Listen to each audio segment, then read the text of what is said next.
Hi! Welcome to our mini vlog!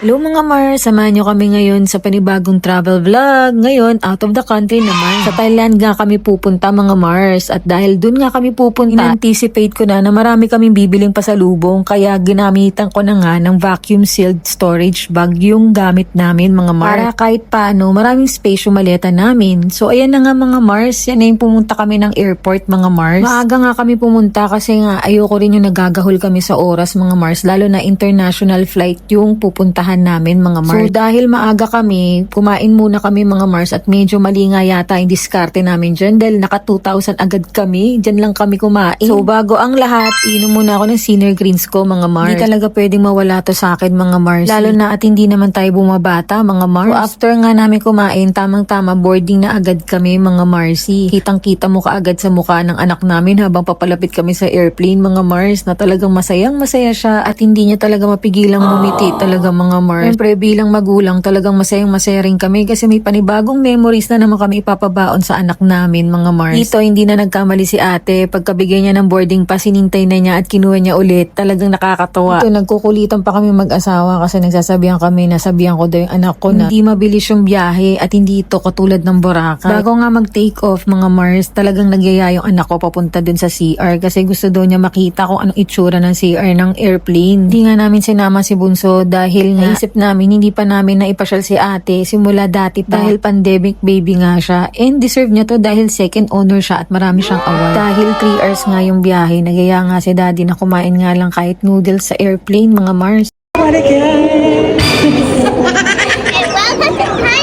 So ayun na nga mga Mars, touchdown Thailand, diba? So ayan na nga, nakuha na nga namin yung mga maleta namin mga Mars. So ngayon naghahanap kami ng pwede namin pagpalitan ng pera. Nakita ko nga sa TikTok na meron nga palitan sa baba ng airport mga Mars. Yung tulong talaga kapag nagre-research ka talaga bago ka pumunta sa isang bansa mga Mars. Dito nga pala kami nagpapalit sa Happy Rich pero marami pang iba dyan, may Super Rich pa nga mga Mars. Nagpapalit lang muna kami ng 30,000 pero nadagdagan yan, naging 40,000 yun mga Mars. Kasi naisip nga namin, isang palitan na lang, diba? Hindi na magpapalit-palit sa iba. So ayan na nga mga Mars, nasundo na kami ng van na papunta sa hotel namin mga Marsi. Ganda rin na pagbukan namin na hotel mga Mars kasi sa paligid niya may mga mall, may mga kainan. One day inside.